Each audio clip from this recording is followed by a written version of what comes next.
So how to change your Ttauto language in case that you are in another language and you cannot understand it.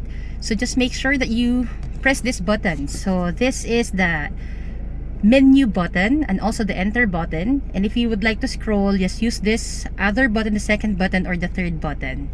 So let me try. So let me press or long press this. You will see this menu. Here are the menus. I go to settings. So let me choose this settings, then enter. Then you can see the second menu is language set. So I'll just go down by pressing this.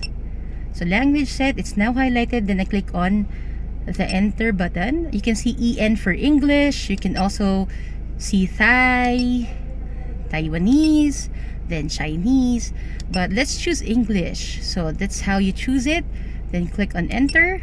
Then you return to all the menus and just go back to return by clicking on this and enter again, then return, then enter, then you're back to your original interface.